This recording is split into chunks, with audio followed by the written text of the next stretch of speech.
أعوذ بالله من الشيطان الرجيم بسم الله الرحمن الرحيم رب اشرح لي صدري ويسر لي أمري واحلل عقدة من লিসানি ইয়াফকাহু কওলি। আজকের ক্লাসে আপনাদের সবাইকে স্বাগত জানাচ্ছি। আমি মোহাম্মদ উজ্জ্বল হোসাইন। অর্থ বুঝে কোরআন পড়ি এ ধারাবাহিক আয়োজনের আজকের ক্লাসে আমরা সূরা মুলকের ৩ নং আয়াতের প্রতিটি শব্দের অর্থ এবং এর গ্রামাটিক্যাল বিশ্লেষণ জানব ইনশাআল্লাহ। ওয়া মা তাওফিকি ইল্লা বিল্লাহ আলাইহি তাওয়াক্কালতু ওয়া ইলাইহি উনীব। তাহলে আমরা শুরু করি। আমাদের সূরা মুলকের ৩ নং আয়াতটি হচ্ছে আল্লাযী খালাকা সাবআ সামাওয়াতিন তিবাকা মা তারা ফি খালকির রাহমানি মিন তাফাউত ফারজিউল বাসরা হাল তারা মিন ফুতুর। তাহলে ৩ নং আয়াতের একদম প্রথমে আছে আল্লাযী। আল্লাযী শব্দ অর্থ হচ্ছে যে বা যিনি। এটি হচ্ছে ইসমে মৌসুল, অর্থাৎ এটি হচ্ছে রিলেটিভ প্রোনাউন। ইংরেজিতে আমরা যেটা বলি হু, হুইচ, দ্যাট, এই ধরনের যে রিলেটিভ প্রোনাউনগুলো আছে সেটা হচ্ছে আল্লাযী। এটা হচ্ছে একজনকে ইন্ডিকেট করে, সিঙ্গুলার হিসেবে আছে এটি। আর আল্লাযী এর বহু বচন হচ্ছে আল্লাযীনা, অর্থাৎ যারা। আর আল্লাযী মানে যিনি, একজন। তাহলে আল্লাযী যিনি, খলাকা। খলাকা এটা মূল ভার্ব, অর্থাৎ আরবিতে অতীতকালের ফর্মটি হচ্ছে মূল ভার্ব। আর এ থেকে এটি হচ্ছে মাদি, ফেলে মাদি। এই ফেলে মাদি থেকে আমাদেরকে মুদারি তৈরি করতে হয়, অর্থাৎ বর্তমান ভবিষ্যৎকালের ফর্ম তৈরি করতে হয়। আর এটা অতীতকালের ফর্ম আছে, সাধারণ অতীত। খলাকা সৃষ্টি করলেন,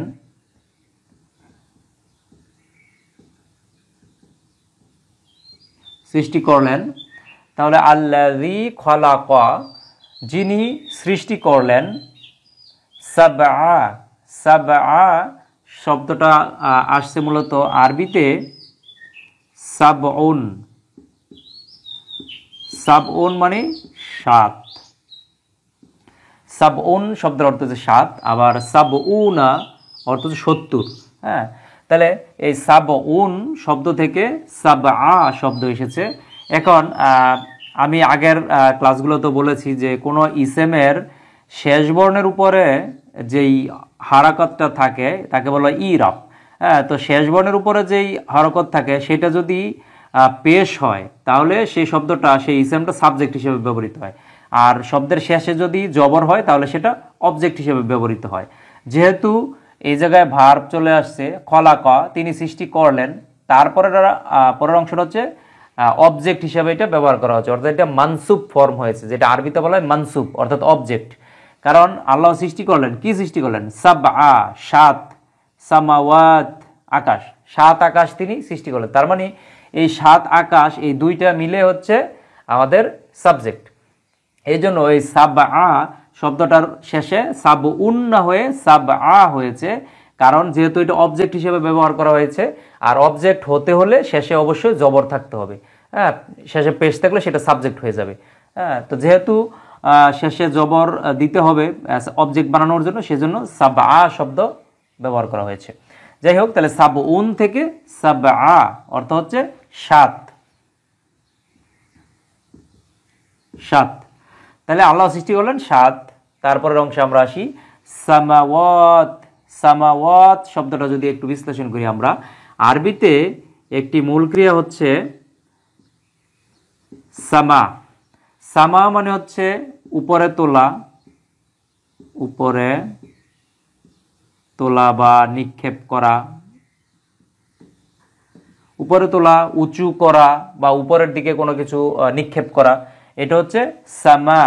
সামা এটা হচ্ছে ভার্ব। এই সামা ভার্ব থেকে যদি আমরা এর একটি ইসেম বা নাউন তৈরি করি তাহলে সেটি হয় সামাউন। সামাউন মানে আকাশ। সামাউন শব্দের অর্থ হচ্ছে আকাশ। তবে এটি হচ্ছে সিঙ্গুলার ফর্মে আছে, অর্থাৎ একটি আকাশ, সিঙ্গুলার ফর্ম। তো সামাউন এর বহুবচন হ্যাঁ, এটাও নাউন থাকবে। বহুবচন হচ্ছে সামাওয়াতুন।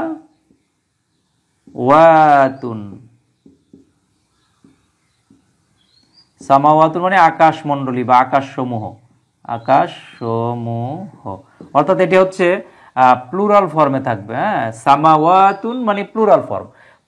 প্লুরাল ফর্ম চিনার একটি সহজ উপায় হচ্ছে এক আলিফ থাকবে, আলিফের পরে লম্বা তা থাকবে। হ্যাঁ, সেটা হচ্ছে প্লুরাল ফর্ম। তবে কিছু ক্ষেত্রে ব্যতিক্রম আছে।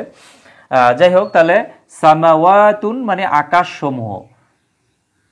আর আরেকটা কথা আমি বলে নেই, সামাওয়াতুন শব্দটা আছে এই জায়গায়, কিন্তু আমাদের এই জায়গায় ব্যবহার করা হয়েছে কি সামাওয়াতিন। সামাওয়াতিন শব্দ ব্যবহার করা হয়েছে। কেন ব্যবহার করা হয়েছে সামাওয়াতিন?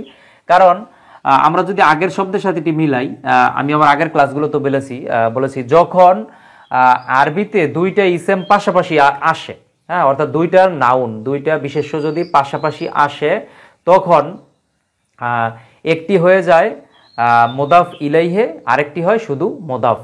অর্থাৎ যে ইসেমের শেষে র বা এর যুক্ত থাকে সেটি হয় আমাদের সেটা থাকবে মোদাফ ইলাইহে। হ্যাঁ, যেমন এই জায়গায় সামাওয়াতিন, এটি মোদাফ ইলাইহে, কারণ এর শেষে র বা এর যুক্ত আছে। আর যার শেষে র বা এর যুক্ত থাকে না, অর্থাৎ নর্মাল সাবজেক্ট, নর্মাল নাউন, সেটি থাকে শুধু মোদাফ। তাহলে সামাওয়াতিন, সাবআ সামাওয়াতিন, অর্থাৎ সাত আকাশ, হ্যাঁ, অথবা আকাশের 7 স্তর। তাহলে সামাওয়াতিন আকাশের, আর এই জায়গায় আসবে 7টি আকাশ। হ্যাঁ, তাহলে এই জায়গায় এই যে 7, এটা হবে আকাশসমূহ।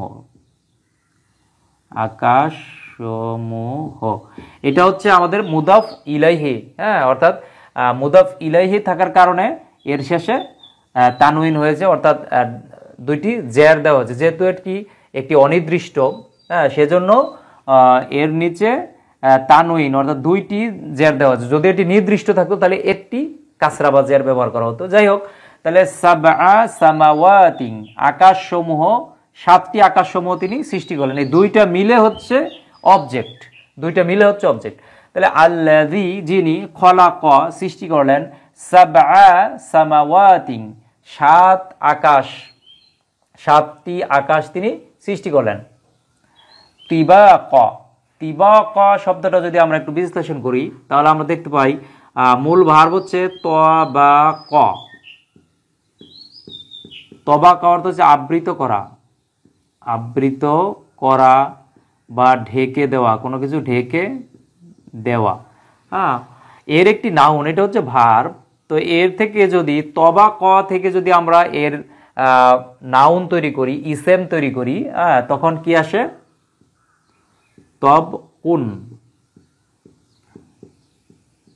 তবকুন মানে স্তর, হ্যাঁ, আবরণ বা স্তর আমরা বলতে পারি। তো এইটা হচ্ছে সিঙ্গুলার ফর্মে আছে। তবকুন মানে একটি স্তর বা একটি আবরণ। এখন একে যদি আমরা প্লুরাল করি তখন হয়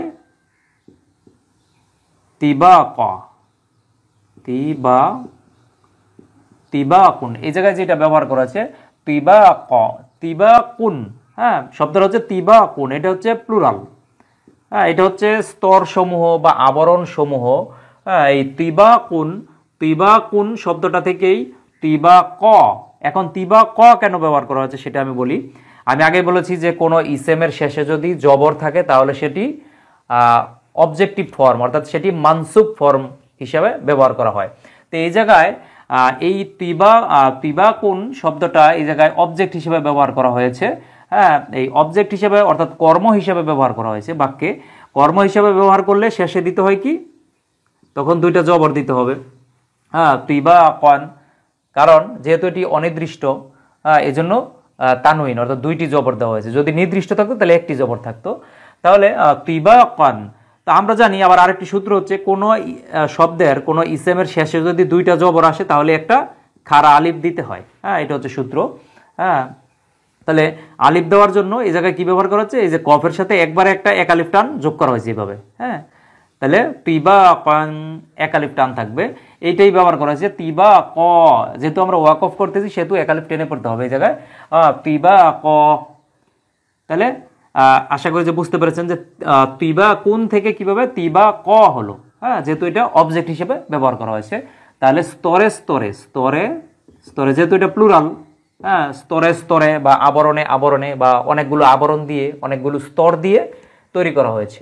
তাহলে আমরা কি দেখতে পাচ্ছি যে অর্থটা কি দাঁড়াচ্ছে, আল্লাযী খালাকা, যিনি সৃষ্টি করলেন, সাবআ সামাওয়াতিন তিবাকা, আকাশসমূহ, 7টি আকাশসমূহ তিনি স্তরে স্তরে সৃষ্টি করলেন।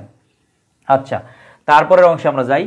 মা তারা, মা, মা মানে হচ্ছে সাধারণত এই মাটা প্রশ্নবোধকের ক্ষেত্রেও ব্যবহার করা হয়, নেগেটিভের ক্ষেত্রেও ব্যবহার করা হয়।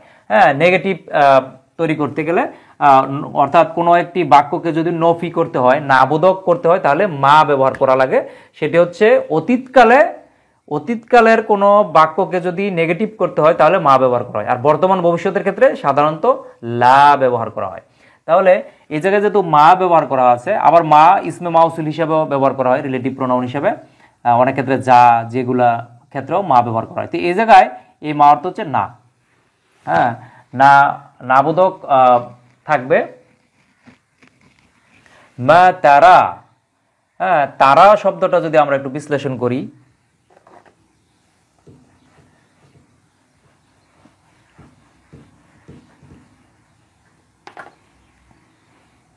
আরবিতে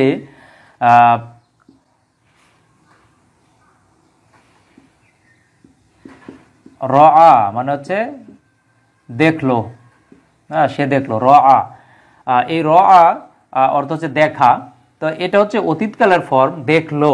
এর বর্তমান ভবিষ্যৎ হচ্ছে ইয়ারা, হ্যাঁ, ইয়ারা অর্থাৎ দেখবে, দেখে বা দেখবে দুইটাই আসবে যেহেতু বর্তমান ভবিষ্যৎ। তো ইয়ারা মানে সে দেখে বা দেখবে, থার্ড পারসন সিঙ্গুলার। আর যদি ইয়ার পরিবর্তে জায়গায় আমরা তা ব্যবহার করি, তারা, হ্যাঁ, তারা অর্থ তুমি দেখো বা দেখবে, হ্যাঁ, তুমি দেখো বা দেখবে। হ্যাঁ, এটা হচ্ছে সেকেন্ড পারসনের ক্ষেত্রে চলে আসবে, হ্যাঁ, সেকেন্ড পারসন, তুমি দেখো বা দেখবে। তো এই তারা শব্দটা এই জায়গায় ব্যবহার করা হচ্ছে, এই যে মা তারা, তুমি দেখবে না, যেহেতু আগে না আছে, তুমি দেখবে না। তাহলে এই জায়গায় আরেকটা বিষয় আমি বলি, সেটা হচ্ছে তার র এর উপরে জবর দেওয়া আছে, আবার এই জায়গায় দেওয়া আছে র এর উপরে খাড়া জবর, হ্যাঁ, একালিফ, হ্যাঁ, যেটা আমরা বলি একালিফ টান যোগ করা আছে। কারণ একালিফ টানটা কেন যোগ করা হয়েছে, কারণ পরে দেখুন ইয়া ব্যবহার করা আছে, হ্যাঁ, তো ইয়ার উপরে কোনো হরকত নেই, হ্যাঁ, কোনো হারাকা নেই, জের জবর পেশ কিছুই নেই, হ্যাঁ। তো এই ইয়াটা এই শব্দের মধ্যে, এটা যেহেতু মূল হরফ, এজন্য ইয়াটা দিতে হবে, কিন্তু ইয়ার কোনো উচ্চারণ নেই। এই জন্য এটা বোঝানোর জন্য যে এটা হচ্ছে আলিফ মাকসুরা, যেহেতু ইয়া আছে কিন্তু ইয়ার উচ্চারণ নেই। কিন্তু পরবর্তীতে যখন এর সাথে যখন অন্য শব্দ যোগ করা হবে বা শব্দটা আরো বর্ধিত করা হবে, সাফিক্স প্রিফিক্স করা হবে, তখন কিন্তু ইয়ার উপরে হরকত চলে আসবে, হ্যাঁ, যেমন রাআইতু, হ্যাঁ, বা তখন ইয়াটা চলে আসে অনেক ক্ষেত্রে। তাহলে এই ইয়াটা এখন উচ্চারিত হচ্ছে না দেখে তার পূর্বের শব্দে একটা আলিফ মাকসুরা খাড়া জবর দেওয়া হয়, যাতে করে বোঝা যায় যে পরের শব্দটার উপরে কোনো হরকত নেই, এটি আলিফ মাকসুরা। যাই হোক, তাহলে মা তারা, তুমি দেখবে না, দেখবে না, যে তুমি দেখছো না, দেখবে না, অতীত বর্তমান ভবিষ্যৎ দুইটা বোঝাবে।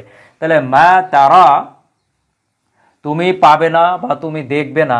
ফি, ফি হচ্ছে এটা ইংরেজিতে যেমন আমরা প্রিপোজিশন বলি, আরবিতে সেটিকে বলা হয় হরফে জার। তো ফি হচ্ছে একটা হরফে জার, ফি মানে হচ্ছে মধ্যে, হ্যাঁ, ইংরেজিতে যেটা আমরা ইন ব্যবহার করি, ইন মধ্যে, হ্যাঁ, তাহলে আরবিতে হচ্ছে ফি মধ্যে, একালিফ টান আছে, যেহেতু ফায়ের শেষে ফায়ের সাথে ইয়া যোগ করা আছে, এই জন্য একালিফ টেনে পড়তে হবে এই জায়গায়, ফি। মা তারা ফি, কোনো দেখবে না, কোনো কিছু দেখবে না বা পাবে না, হ্যাঁ। খলকি, খলকি শব্দটা আপনারা ইতিমধ্যে জেনেছেন যে খলাক, খলাক মানে সৃষ্টি করলেন, তিনি সৃষ্টি করলেন, সৃষ্টি করলেন, অতীতকালের ফর্ম। এটা হচ্ছে ভার্ব আকারে আছে, এর যদি আমরা ইসেম বা নাউন তৈরি করি তখন কি হয়, খলকুন, খলকুন মানে সৃষ্টি। তাহলে খলাক মানে সৃষ্টি করলেন, আর খলকুন মানে সৃষ্টি বা খলক আমরা যেটা বলি, যেমন খিদমতে খলক সৃষ্টির সেবা, খলক। আর যিনি সৃষ্টি করেন তাকে বলে খলিক মানে স্রষ্টা, যাকে সৃষ্টি করা হয় তাকে বলা হয় মাখলুক, হ্যাঁ সৃষ্টি। আর এটা হচ্ছে খলকুন মানে শুধু সৃষ্টি, এটা নাউন। তাহলে এই খলকুন থেকে খলকি হয়েছে কেন? হ্যাঁ, এনা ছিল ডাবল পেশ, এটা হয়ে গেছে একটা পেশ। হ্যাঁ, তাই এর কারণ হচ্ছে প্রথম কারণ হচ্ছে যে ফি খলকির রহমান, রহমানের সৃষ্টি। হ্যাঁ, এই অংশটা যদি আমরা একসাথে করি, আমি আগে বলেছি যে আরবিতে দুইটা ইসেম যখন পাশাপাশি বসে তখন একটি ইসেম হয়ে যায় মুদাফ ইলাইহি, আরেকটি হয় শুধু মুদাফ। হ্যাঁ, যেমন যে ইসেমের শেষে র বা এর থাকে সাধারণত সেটি মুদাফ ইলাইহি, আর যার সাথে র বা এর থাকে না অর্থের সাথে সেটি শুধুই মুদাফ। হ্যাঁ, যেমন খলকির রহমানি, রহমানের সৃষ্টি, রহমানের সৃষ্টির। হ্যাঁ, তাহলে রহমানের সৃষ্টির র বা এর আছে, তাহলে এটা হয়ে যাবে মুদাফ ইলাইহি, আর এটা হবে শুধুই মুদাফ। অর্থাৎ রহমান যেই ইসেমটা, সেই ইসেমের মুদাফ হবে খলক। তাহলে মুদাফ কখনো তানউইন হয় না, অর্থাৎ মুদাফের মধ্যে কখনো দুই জবর দুই জের দুই পেশ হবে না, অর্থাৎ এক জবর এক জের এক পেশ হবে। তার মানে একটা পেশ এই জায়গায় কমে যাবে, শুধু একটা হবে, খলকু হবে। হ্যাঁ, যেহেতু এটা মুদাফ হিসাবে ব্যবহার করা হয়েছে। আর যেহেতু এর পূর্বে আছে আবার ফি হচ্ছে হরফে জার। তো একটি সূত্র হচ্ছে হরফে জারের পরে যদি কোনো ইসেম আসে তাহলে সেই ইসেমের শেষে অবশ্যই একটা জের দিতে হবে, কাসরা দিতে হবে। হ্যাঁ, তাহলে যেহেতু ফি হচ্ছে হরফে জার আর খলকিন হচ্ছে ইসেম, তাহলে ইসেমের শেষে একটা জের দিতে হবে, যেহেতু আগে ফি আছে। তো এই ফি থাকার কারণে তখন খলকি না হয়ে খলকুন না হয়ে খল কি হবে। হ্যাঁ, কারণ এই যে ইংরেজিতে হয় কীভাবে, যেমন কোনো প্রিপোজিশনের পরে যদি কোনো ভার্ব আসে তাহলে ভার্বের সাথে আমরা কি করি, আইএনজি যোগ করি। হ্যাঁ, আরবিতেও একইভাবে এই যে হরফে জার ফি, হ্যাঁ অর্থাৎ প্রিপোজিশন ফি, এই ফি এর পরে ইসেম আসার কারণে সেখানে একটা জের দিতে হবে। সহজ কথা, এই ফি থাকার কারণে এই জায়গায় খলকুন না হয়ে খল কি হয়েছে। আচ্ছা, খল কি মানে সৃষ্টি, তো জের দেওয়াতে একটা সৃষ্টির হবে কথাটা, হ্যাঁ সৃষ্টির।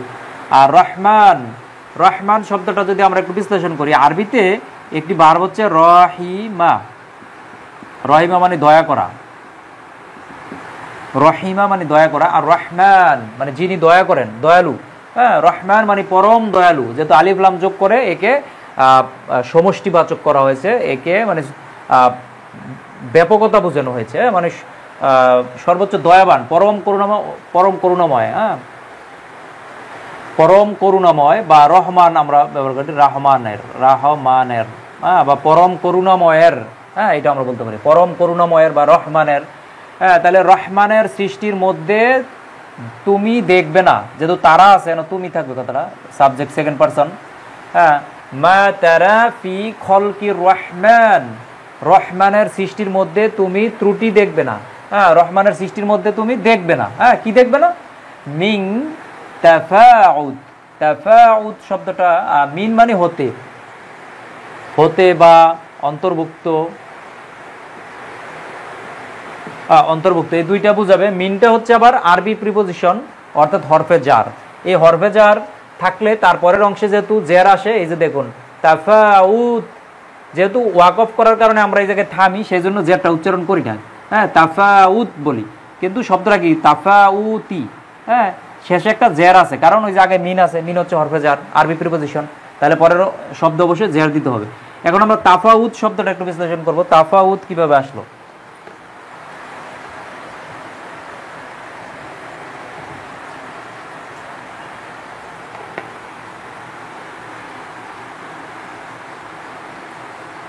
আরবিতে একটি ভার্ব হচ্ছে ফাতা, ফাতা, ফাতা মানে হচ্ছে পালিয়ে যাওয়া, ফাতা মানে পালিয়ে যাওয়া। এই ফাতা এটা হচ্ছে ভার্ব।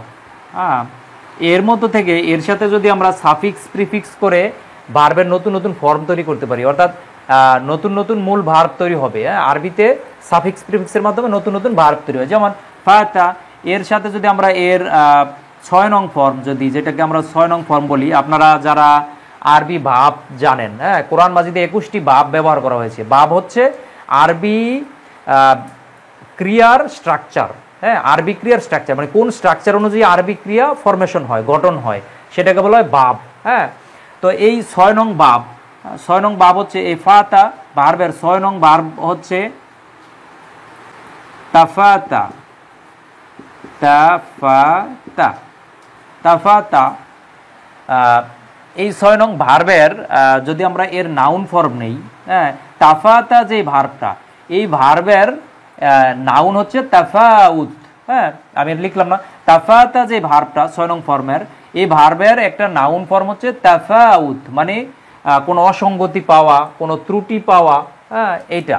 হ্যাঁ, তাহলে অসঙ্গতি পাওয়া বা ত্রুটি পাওয়া 6 নং ফর্ম, তাহলে এটা হচ্ছে অসঙ্গতি, অসঙ্গতি বা কোনো ত্রুটি, বিচ্যুতি, ত্রুটি, এগুলা তাফাউত।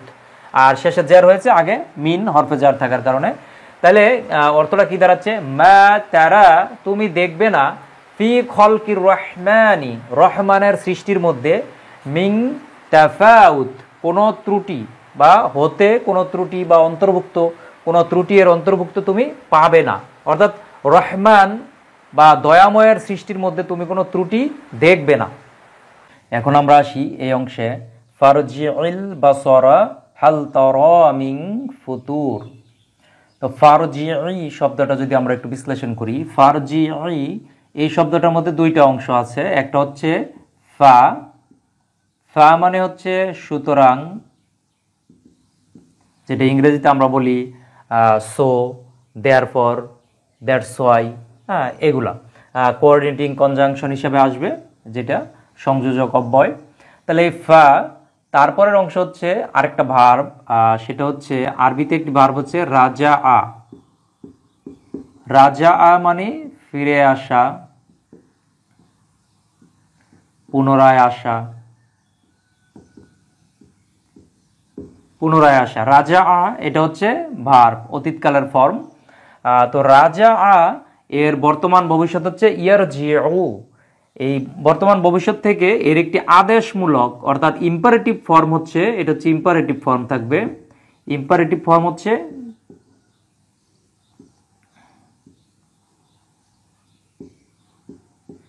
ইরজি।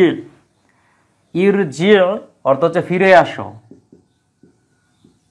ফিরে আসো বা পুনরায় আসো, এটা আসবে। হ্যাঁ, পুনরায় আসা বা ফিরে আসো, এটা আদেশ করা বা অনুরোধ করা বোঝাবে। ইরজি, তাহলে ইরজি, এই ইরজি শব্দটার সাথে যখন এই ফাটা একত্র করা হচ্ছে, তখন এই যে ফা, তখন এটা যেহেতু হামজাতুল ওয়াসল, অর্থাৎ উচ্চারণ সুবিধার জন্য হামজাতুল ওয়াসলটা যোগ করা হয়েছে, তখন এটার আর উচ্চারণ হবে না। হ্যাঁ, তখন ফারজি, এটা হবে ফারজি। হ্যাঁ, অতএব ফিরে আসো বা ফিরাও, এটা আসবে। হ্যাঁ, অতএব ফিরাও। কিন্তু এই জায়গায় আমরা দেখতে পাচ্ছি যে ফারজি না হয়ে এই জায়গায় ফারজি হয়েছে, আইনের নিচে একটা কাসরা বা জের দেওয়া হয়েছে, আর এই জায়গায় ছিল একটা সুকুন। হ্যাঁ, সুকুন দেওয়া ছিল, তো বা একটা জজম যেটি আমরা বলি। তাহলে ফারজি এটা না হয়ে ফারজি হয়েছে। তার কারণ হচ্ছে কেন এই জায়গায় জের ব্যবহার করা হলো সেটা আমি বলি। সেটা হচ্ছে এই জায়গায় যেহেতু সুকুন আছে, মানে উচ্চারণ নেই, আর পরের শব্দে আমরা যদি দেখি ফারজি, এই শব্দটার পরের যে শব্দটা শুরু হচ্ছে সেটার আগে আছে আলিফ, এই আলিফে কোনো হরকত নেই, তার মানে উচ্চারণ করা যাবে না হরকত ছাড়া। হ্যাঁ, তারপরেও কোনো আছে সুকুন, অর্থাৎ এটি উচ্চারণ করা তখন জটিল হয়ে যাবে। ফারজি আবার এটা তো হরকত নেই, তাহলে কিভাবে উচ্চারণ করতে হবে? সেজন্য এই উচ্চারণের সুবিধার জন্য, অর্থাৎ উচ্চারণ মিলানোর জন্য এই জায়গায় একটা জের বা কাসরা ব্যবহার করা হয়েছে। হ্যাঁ, এছাড়া অন্য কোনো অর্থগত কোনো পার্থক্য নেই, শুধু এই উচ্চারণ মিলানোর জন্য, পরের শব্দের সাথে উচ্চারণটা মিলানোর জন্য এই জায়গায় কাসরা বা জের ব্যবহার করা হচ্ছে।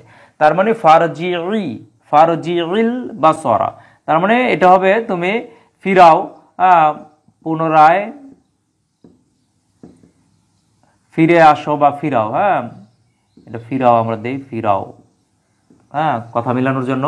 তাহলে ফারজিই পুনরায় ফিরাও বা ফিরাও, এটা আসবে। বাসরা, বাসরা শব্দটা যদি আমরা একটু বিশ্লেষণ করি, আরবিতে বাসুরা, বাসুরা মানে দেখা। হ্যাঁ, বাসুরা মানে কোনো কিছু দেখা বা ভেবে দেখা, এই জিনিসগুলো আসবে, চিন্তা করে দেখা। হ্যাঁ, মেন কথা হচ্ছে দেখা। তাহলে বাসুরা এই শব্দের একটি নাউন হচ্ছে বাসরুন। বাসারুন মানে দেখা, এটা হচ্ছে দেখার কাজ, যেটা দৃষ্টি। হ্যাঁ, এটা আমরা লিখতে পারি দৃষ্টি। এটা হচ্ছে নাউন, এটা ছিল ভার্ব, এটা হচ্ছে নাউন। তাহলে বাসুরা মানে দেখলো, দেখা, আর বাসারুন এটা হচ্ছে দৃষ্টি। তো এই জায়গায় বাসারুন শব্দটা ব্যবহার করা হয়েছে, কিন্তু আমরা দেখতে পাচ্ছি যে বাসরুন না হয়ে বাসরা হয়েছে। তার কারণ কি? কারণ এই যে আগে একটা ভার্ব ব্যবহার করা হয়েছে ইম্পারেটিভ ফর্ম, ফারজিই, ফিরাও, বা পুনরায় কোনো কিছু করা, বা ফিরাও, বাসরা, তখন দৃষ্টি, এটা অবজেক্ট হিসেবে এই জায়গায় ব্যবহার করা হয়েছে। হ্যাঁ, আর অবজেক্ট হিসেবে ব্যবহার করা হয়েছে, তার পূর্বে আবার আলিফ লাম ব্যবহার করা হয়েছে, যে আলিফ লাম দেওয়া আছে। তো কোনো ইসেমের পূর্বে যদি আলিফ লাম ব্যবহার করা হয়, এটি আমি রিপিটেডলি বলছি, আগেও আলোচনায় বলেছি, কোনো ইসেমের পূর্বে যদি আলিফ লাম যোগ করা হয় তাহলে একটা পেশ কমে যায়। হ্যাঁ, তখন শুধু একটা পেশ হবে, অর্থাৎ তানউইন হয় না। হ্যাঁ, কোনো ইসেমের পূর্বে আলিফ লাম ব্যবহার করলে সেটি মারিফাত হয়ে যায়, অর্থাৎ সেটি নির্দিষ্ট ডেফিনিট আর্টিকেল হয়। হ্যাঁ, তো আল বাসারু হবে তখন, হ্যাঁ, যেহেতু আলিফ লাম ব্যবহার করা হয়েছে। আর এটা যেহেতু বাক্যে অবজেক্ট হিসাবে, অর্থাৎ এটা মাফউল হিসাবে ব্যবহার করা হয়েছে, এই জন্য এই জায়গায় তখন জবর দিতে হবে। কারণ কোনো ইসেমের শেষে যদি জবর ব্যবহার করা হয় তাহলে সেটা অবজেক্ট, কোনো ইসেমের শেষে যদি পেশ থাকে তাহলে সেটা সাবজেক্ট হয়। যেহেতু এই জায়গায় এই বাসরা শব্দটা অবজেক্ট হিসেবে ব্যবহার করা হয়েছে, কারণ এই যে ফারজিই অর্থাৎ ফিরাও, বাসরা দৃষ্টি, দৃষ্টি ফিরাও অর্থাৎ দৃষ্টিকে ফিরে আনো।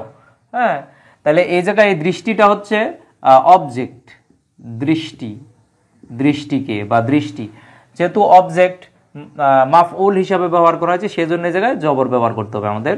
তাহলে ফারজিইল বাসরা, ফিরাও দৃষ্টি, ফিরাও তোমার দৃষ্টি। হাল, আরবিতে হাল মানে কি, এটা প্রশ্ন করা বোঝায়। হ্যাঁ, হাল দ্বারা কর অস্বীকার, যেটা মানে যে প্রশ্নের উত্তর হা অথবা না এটা দ্বারা উত্তর দেওয়া যায়, সেটা সেই ধরনের প্রশ্ন হবে হাল দ্বারা। তাহলে হাল তারা, দেখতে কি পাও? তাহলে আমরা যদি দেখি তারা শব্দটা আমরা একটু বিশ্লেষণ করি। হাল মানে প্রশ্ন, এটা দ্বারা প্রশ্ন করা আসবে কি। হ্যাঁ, তারা, তারা শব্দটা যদি আমরা বিশ্লেষণ করি, আরবিতে একটি ভার্ব হচ্ছে রা। রা অর্থ হচ্ছে দেখা, দেখা, দৃষ্টিপাত করা কোনো কিছু। তাহলে রা অর্থ দেখা, এর একটি এটা হচ্ছে অতীতকালের ফর্ম, এটা ভার্ব, এটা হচ্ছে পাস্ট টেন্সের ফর্ম। তো আমরা যদি এর বর্তমান ভবিষ্যৎ দেখি, বর্তমান ভবিষ্যৎ হচ্ছে ইয়ারা। ইয়ারা অর্থ দেখে বা দেখবে। হ্যাঁ, দেখে বা দেখবে, এটা বর্তমান ভবিষ্যতে আসবে। তো এটা হচ্ছে ফিউচার, প্রেজেন্ট অথবা ফিউচার, এটা ছিল পাস্ট। তাহলে র এই ভার্ব থেকে হচ্ছে ইয়া র অর্থাৎ দেখে বা দেখবে। আর ইয়ারা আমরা জানি যে ইয়া হচ্ছে থার্ড পারসন সিঙ্গুলার সাবজেক্ট। যদি কোনো ফেলে মাদির পূর্বে যদি ইয়া ব্যবহার করা হয় তাহলে সেটা থার্ড পারসন সিঙ্গুলার সাবজেক্ট থাকে, যেমন হি, ইট, এগুলা। আর যদি ইয়ার পরিবর্তে আমরা এই জায়গায় তা ব্যবহার করি, তারা, তারা মানে তুমি দেখো বা দেখবে, তখন সাবজেক্ট হয়ে যাবে তুমি। হ্যাঁ, তুমি দেখো বা দেখবে। মেন কথা হচ্ছে তা ব্যবহার করলে সাবজেক্টটা হয়ে যাবে তুমি। আর এই শব্দটাই কিন্তু এই জায়গায় ব্যবহার করা হয়েছে, তারা, তুমি দেখো বা দেখবে, তুমি দেখো বা দেখবে। তাহলে তুমি দেখো বা দেখবে, এই দুইটা কথাই বোঝাবে, যেটা বাক্যের সাথে মিলে আমরা সেটাই ব্যবহার করব। তুমি দেখো বা দেখবে। তাহলে অর্থটা কি দাঁড়াচ্ছে? ফারজিইল বাসারা, তোমার দৃষ্টিকে ফিরাও। হাল তারা, দেখতে কি পাও, বা তুমি কি দেখো, প্রশ্ন করা আসতেছে, যেহেতু হাল আছে। তাহলে হাল তারা, তুমি কি দেখো। মিন, এখন আমরা মিন শব্দটা ব্যবহার, মিন শব্দের অর্থটা দেখি।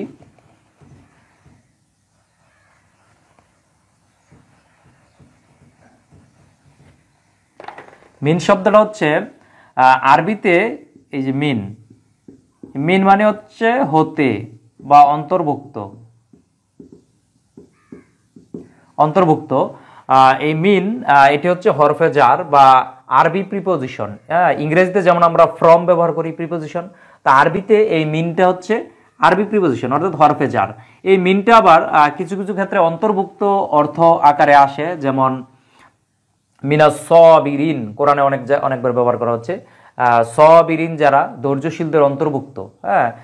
মিনাল কাফিরিন কাফেরদের অন্তর্ভুক্ত, এইভাবে ওইটা অন্তর্ভুক্ত বোঝায়। আবার নর্মালি মিন দ্বারা হচ্ছে হতে, এটা প্রিপোজিশন। তাহলে মিন মানে হতে, অন্তর্ভুক্ত, হ্যাঁ, দুইটাই আসবে, যেটা আমাদের কথার সাথে মিলে সেটাই আমরা ব্যবহার করব। হ্যাঁ, তাহলে হাল তারা মিন ফুতুর, ফুতুর শব্দটা যদি আমরা দেখি আরবিতে ফাতরা, ফাতরা মানে সৃষ্টি করা। তবে এই যে জায়গায় খলা ক শব্দ ব্যবহার করা হচ্ছে, খলা ক মানে সৃষ্টি করা আর ফাতরা মানে সৃষ্টি করা। তবে এই দুইটার মধ্যে একটু পার্থক্য আছে। হ্যাঁ, খলাকা মানে হচ্ছে এটা কমন ভার্ব, নর্মাল যে কোনো সৃষ্টি করা বোঝাতে খলা ক শব্দ ব্যবহার করা হয়। কিন্তু ফাতরা, এই ফাতরা শব্দ ব্যবহার করা হয় যদি কোনো উপকরণ ছাড়া কোনো কিছু সৃষ্টি করা হয়, কোনো কিছুর সূচনা করা হয় যার উপকরণ আগে ছিল না। হ্যাঁ, এটা হচ্ছে উপকরণ ছাড়া সৃষ্টি করা, উপকরণ ছাড়া সৃষ্টি করা বা সূচনা করা। হ্যাঁ, সূচনা করা, ফাটানো। এই ফাতারা শব্দ দ্বারা ফাটানো, বিদীর্ণ করা, ভেঙে ফেলাও বোঝায়। হ্যাঁ, যেমন এই যে ফাতারা, ভেঙে ফেলা, ভেঙে ফেলা। যেমন আমরা এই ফাতরা থেকে কিন্তু এর সাফিক্স প্রিফিক্স করে এর মধ্যে থেকে নতুন আর একটা ভার্ব তৈরি করা হয়, সেটা হচ্ছে ফাতরা থেকে ইনফাতরা। হ্যাঁ, ইনফাতরা। তারপরে এই ফাতরা মানে ইফতার করা। যেমন আমরা এই ফাতারার সাথে যদি আমরা এই যে হামজাতুল ওয়াসল যোগ করি তাহলে ইনফাতরা, হ্যাঁ, বা ইফতরা, আফতরা। হ্যাঁ, একটা যদি হামজাতুল ওয়াসল যোগ করি তখন আফতরা হয়। আফতরা থেকে ইফতারুন মানে যেটা আমরা ইফতার করি, হ্যাঁ, রমাদান মাসে কোনো কিছু খাওয়া দাওয়া করার মাধ্যমে যে রোজাটা ভেঙে ফেলি আমরা। হ্যাঁ, ইফতারুন এই একই শব্দ থেকেই কিন্তু, এটা মূল শব্দ ফাতরা থেকেই কিন্তু ইফতারুন, আফতারা, ইফতারুন এভাবে আসে। বা ইনফাতরা কোনো কিছু ভেঙে ফেলা। তার মানে ফাতরা শব্দের বিভিন্ন অর্থ আছে। হ্যাঁ, ফাতরা মানে উপকরণ ছাড়া কোনো কিছু সৃষ্টি করা বা সূচনা করা, ফাটানো, ভেঙে ফেলা, ইফতার করা, এই জিনিসগুলো আসবে। তাহলে এই ফাতরা এটা হচ্ছে ভার্ব। এই ফাতরা ভার্বের একটি নাউন হচ্ছে এই যে ফুতুর। হ্যাঁ, ফুতুর। তখন এটা হবে কি ভাঙা, অসঙ্গতি, ত্রুটি। হ্যাঁ, যেটি আমরা বলি ত্রুটি। হ্যাঁ, কোনো ভাঙা, অসঙ্গতি বা ত্রুটি মানে হাল তারা মিন ফুতুর, তুমি কি কোনো ত্রুটি দেখতে পাও, কোনো অসঙ্গতি দেখতে পাও? কিসের মধ্যে? ফারজিল বাসারা, যে তোমার দৃষ্টিকে ঘুরাও, তোমার দৃষ্টিকে ফিরাও। হাল তারা মিন ফুতুর, কোনো অসঙ্গতি, কোনো ত্রুটি, কোনো ভাঙ্গা কিছু কি দেখতে পাও? এটা আসবে কিসের মধ্যে? মা তারা ফি খলকির রহমান, যে মা তারা তুমি পাবে না, ফি খলকির রহমান রহমানের সৃষ্টির মধ্যে, মিন তাফাউত কোনো অসঙ্গতি বা ত্রুটি তুমি পাবে না। ফারজিল বাসারা পুনরায় তুমি দৃষ্টি ফিরাও। হ্যাঁ, দৃষ্টি ফিরাও। হাল তারা মিন ফুতুর কোনো অসঙ্গতি কি দেখতে পাও? যাই হোক, তাহলে আমরা সম্পূর্ণ আয়াতের অর্থটা দেখি কি দ্বারা। এটা হচ্ছে সূরা মুলকের 3 নং আয়াত।